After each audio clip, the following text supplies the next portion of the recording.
Hello friends, स्वागत है आप सबका हमारे यूट्यूब चैनल रणनीतिक बाय अरविंद यादव पे। आज हम लोग पढ़ेंगे कक्षा 9 में जो है हिस्ट्री की क्लास है एनसीईआरटी की। इसमें जो है चैप्टर का नाम है वन्य समाज और उपनिवेशवाद। वन्य समाज और उपनिवेशवाद। तो क्वेश्चन नंबर 1 हमारा स्टार्ट होता है। भारत का प्रथम वन महानिदेशक कौन था? भारत का प्रथम वन महानिदेशक जो है ब्रैंडिस था। कौन? ब्रैंडिस। भारतीय वन सेवा की स्थापना कब हुई? 1864 में जो है भारतीय वन सेवा की स्थापना हुई। भारतीय वन सेवा अधिनियम 1865 में बना।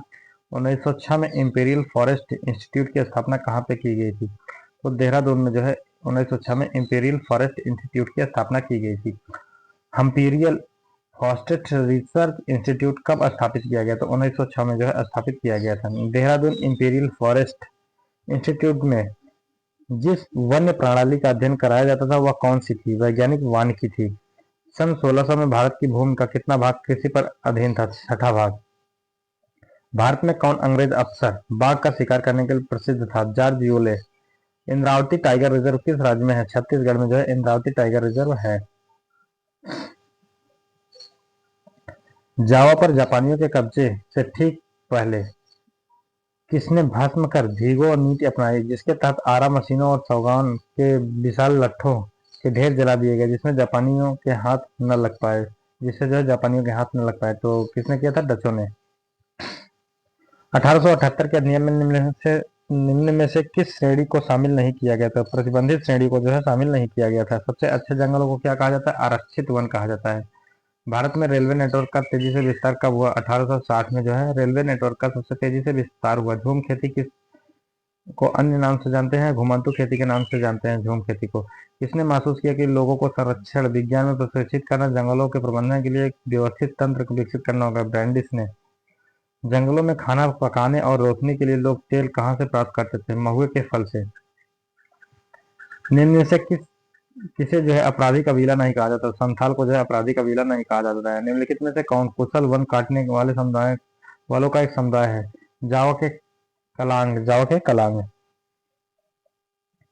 नेक्स्ट हमारा वैज्ञानिक वानिकी का प्रणाली का अर्थ है पुराने पेड़ों को काटने और उनकी जगह नए पेड़ लगाने की प्रणाली। इसे जो हम लोग क्या कहते हैं?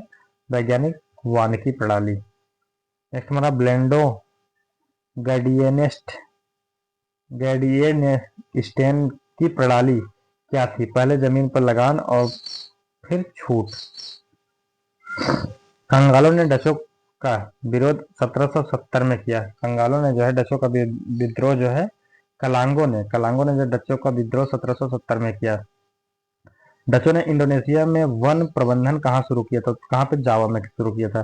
सन 1890 के आसपास जंगल में रांदुम ब्लातुंग के गांव के निवासी सुरोतिंतिको सामिन ने जंगलों पर राजकीय मलिकाने पर सवाल खड़ा करना प्रारंभ कर दिया था। सागौन के जंगलों के। बस्तर किस जिले के सबसे दक्षिणी छोर पर आंध्र प्रदेश, उड़ीसा और महाराष्ट्र की सीमाओं पर लगा क्षेत्र है? छत्तीसगढ़ की। इंद्रावती नदी बस्तर के आर पार किस तरफ बहती है? पूर्व से पश्चिम बहती है। उल उलगुलन विद्रोह किससे जुड़ा है? बिरसा मुंडा से जुड़ा हुआ है। कौन सा विद्रोह? उलगुलन। किस आदिवासी नेता को जगत पिता यानी धरती आबा के नाम से जानते हैं? तो बिरसा मुंडा को जानते हैं। अहोम विद्रोह का नेता कौन था? गोमधर कुंवर था। संथाल विद्रोह का नेता कौन था? सिद्धू और कान्हू था। मोपला विद्रोह का नेता अली मुसालियर था। रंपाओ का विद्रोह प्रभावित क्षेत्र कौन सा? आंध्र प्रदेश जो है रंपाओ से जो है प्रभावित क्षेत्र था। नील आंदोलन का जो नेतृत्व करता था दिगंबर था। रामोसी विद्रोह का नेता चित्तर सिंह था। भील विद्रोह से प्रभावित क्षेत्र पश्चिमी घाट था। पागलपंथी विद्रोह से प्रभावित क्षेत्र असम था। पालीगरों का विद्रोह से प्रभावित क्षेत्र तमिलनाडु था। तीरथ सिंह किस विद्रोह से संबंधित नेता था? खासी विद्रोह से। देहरादून के इंपीरियल फॉरेस्ट इंस्टीट्यूट जीव वन्य प्रणाली का अध्ययन कराया जाता है वह कौन सी थी? तो वैज्ञानिक वानिकी थी। 1865 के वन अधिनियम संशोधन कब हुआ था? 1878 तथा 1927 ईस्वी दोनों में जो है हुआ था। कांटेदार छाल वाला वृक्ष कौन सा है? सेमूर। कौन है? सेमूर। स्थानांतरित कृषि को एक अन्य प्रकार झूम कृषि। चाय के बागानों पर काम करने वाला समुदाय संथाल था। बिरसा मुंडा ने जिस क्षेत्र में वन समुदाय के विद्रोह का नेतृत्व किया वह कौन सा था? छोटा नागपुर था। जावा का कौन सा समुदाय वन काटने में कुशल था? कलांग जो है कुशल था। विदेश में निम्न में से कौन सी झूम खेती का इस्तेमाल विदेश में निम्न में से कौन सा झूम कृषि के लिए इस्तेमाल नहीं होता? थारू। तो आज की क्लास में इतना है। ऐसे वीडियो देखने के लिए हमारे चैनल को सब्सक्राइब कीजिएगा। Thank you for watching.